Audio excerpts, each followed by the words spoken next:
believers of Christ, everything will be hard and impossible to achieve without the guidance of the Holy Spirit in us. And at this moment, let us show Jesus that we are thirsty of His presence, that you need the Holy Spirit to move and fill you today. Kung walang unity sa kinapapalooban natin, it may be in the circles of our friends, it may be in our families, kung nahihirapan na magkasundo-sundo o magkaroon ng pagkakaisa, ang pamilya na kinapapalooban mo, just ask the Holy Spirit. Just ask Jesus in prayer. Be sincere enough para mapakinggan ka ng Diyos. And now I want you to close your eyes. I will give you 2 minutes before we sing the pastoral song. Let's have the 2 minutes. Let us pray for ourselves. Let us ask Jesus to forgive us from all of our iniquities. Sa lahat ng mga pagkakasala natin, sinasadya man o hindi, hayag man o hindi, let us ask for forgiveness. Nang malayang mga kilos, yung banal na Santong Espiritu sa ating buhay sa oras na ito. Hallelujah. Lord, we acknowledge your Holy Spirit in the midst of us right now. Lord, kilala mo po ang bawat isa sa amin. Nababatid mo yung kalalagayan ng aming mga puso at isip. Lord, humihingi po kami ng kapatawaran. Kung nasugatan man namin ang iyong puso dahil po sa aming mga pagkakasala. Lord, inaamin namin na kami po ay mahina at higit po namin kailangan ng pagkilos mo sa aming buhay. Lord, patuloy po na kami inisin mo, hugasan mo ng iyong banal at makapagyarihang dugo. Upang dumaloy ng malaya ang Holy Spirit ang pag-ibig mo sa amin. Hallelujah, Jesus. Salamat, Father God, sa pagkakataon na ito at hayaan mo na kumilos sa aming pong kalagitnaan ng Holy Spirit. Oh, hallelujah, hallelujah. If hindi po natin alam yung lyrics, we have lyrics on the screen. And let us say, Holy Spirit, come down on me. Hallelujah. Holy Spirit, come down on me. Yes, Lord, come down on me.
Nahihirapan po kami na i-exercise ang spirit of unity in our lives. Even, Lord, sa aming pong kinapapalooban, the church, sa aming pong personal na buhay sa mga kaibigan namin,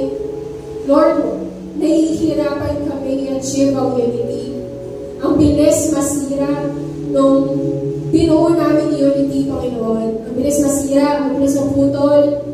Pero kailangan namin, Panginoon, na ipakita sa ibang tao na mayroong unity na kayang ma-develop ang unbreakable unity within us. Lord, as your people, kami na tumanggap ng salvation mula sa inyo.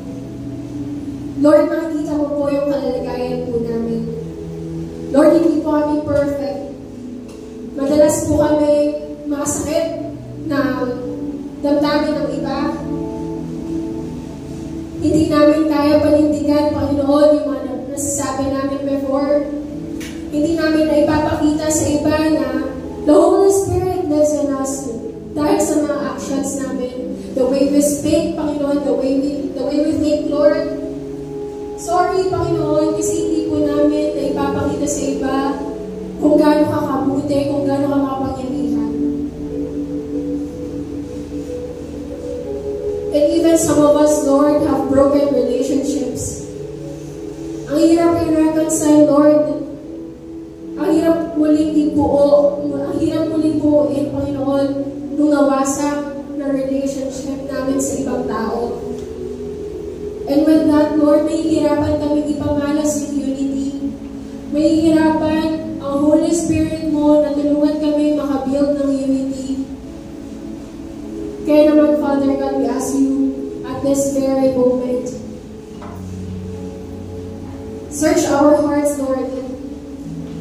Search deeply within us, Panginoon. Siyasatin mo ng pinakamalina ng aming puso. Lord, i-check mo if meron pang reservations yung mga puso namin. Baka meron pa kami tinatagong sama ng loob kung kaya hindi nakakakilos ang Holy Spirit mo. Lord, kung may nasaktan man po kaming tao, dahil sa actions namin, dahil sa mga salita namin, Lord, we ask for forgiveness for that. Linisin mo kami at hugasan mo kami ng iyong banal at makapangyarihang dugo. No, sa ganun, Panginoon, dumalo yung kapangyarihan mo. Dumalo yung pag-ibig mo sa amin, Panginoon. Lord, we ask you right now, na hayaan mo na mag-manifest, hayaan mo na makita sa amin ang 9 fruits of the Holy Spirit. Dahil naniniwala kami, Panginoon, na kapag meron kami ng siyam na fruits of the Holy Spirit, madaling sisibol ang Spirit of Unity. Mabilis kami magkakaunawaan, walang masisirang relasyon, walang magkakasamaan ng loob. We will be very welcoming when it comes to correction and teachings. Lord, I pray na balutin mo ng iyong pagmamahal, ng iyong pong understanding ang KKP yan San Antonio. Hindi lamang po, Lord, na matatapos yun dito sa loob ng church. Let it flow within the families that we represent. Lord, hindi po perfect yung mga pamilyang kinapapalooban namin. Some of us have broken families na hindi visible yung spirit of unity, na hindi nakikita yung unbreakable unity.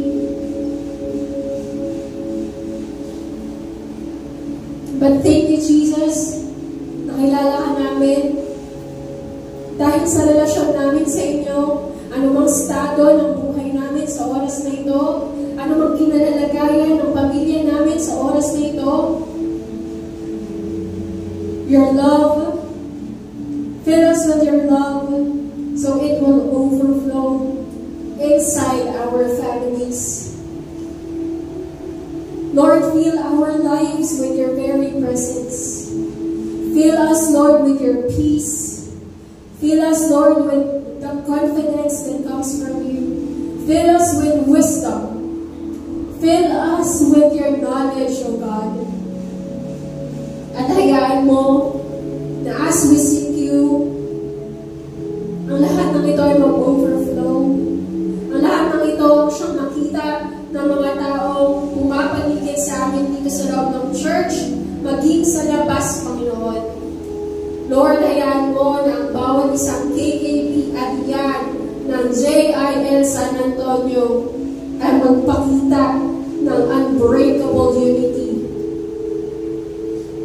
And Lord, as your agents, as we represent you in our daily lives, Lord, hayaan mo na magsimula sa amin yung greater unity. Hayaan mo na magsimula sa amin yung fruits of the Holy Spirit. Hayaan mo na magsimula sa amin, Panginoon, ang pag-build ng partnership sa mga tao na kapaligid sa amin. Lord, surround us with right people. Surround us, Lord, with people that has or that have a deeper knowledge of you, have a strong foundation of your words, Panginoon, nang sa ganon ma-feed kami. Ma-feed kami ng mga tamang principles, Panginoon. Lord, huwag mo pong pahintulutan na we will depend on our own. Tulungan mo kami na dumepende sa iyo. Sapagat alam namin, pag makadepende kami sa iyo, lahat ay posible. Everything will be successful. Everything will be good. Everything will be at its best. Lord, sa amin pong natutunan sa oras nito, I pray na hindi lamang po ito dito namin may apply. Lord, hayaan mo na simula sa araw na to, pag-uwi namin, magsimula, Panginoon, muli ang aming relationship, ang aming partnership with the Holy Spirit. Tulungan mo kami, Panginoon, na mapanatili sa aming mga puso, sa aming mga buhay ang Holy Spirit. And Lord, turuan mo kami kung paano makibagay, kung paano makisama sa mga tao, mga nasa paligid namin. Teach us, Lord, na sa ganun pa maparanas namin sa kanila yung unconditional love mo na nararanasan namin every day of our lives. Lord, salamat, Panginoon, sa fresh revelations mo for this morning. And Lord, as we end, hayaan mo na maialay namin sa iyo minsan pa ang best worship namin. Maialay namin sa iyo yung the best kind of service that we can offer. And as we sing, and as we end, let us once again sing. Let the Holy Spirit come down. This is our last chance to invite the Holy Spirit once again. Come on, let's sing. Open up your lips. Hallelujah.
Let the Holy Spirit flow in you.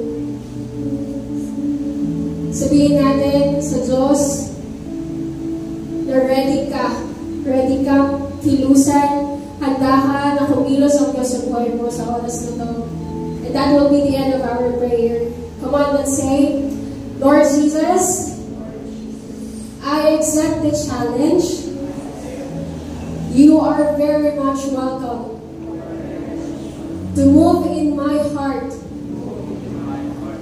and let your love overflow in me. Let your Holy Spirit move once again and touch my life today. And with full of conviction, let's claim that. In the mighty name of Jesus, as we pray, amen and amen.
KKBC niyan. So what time is it?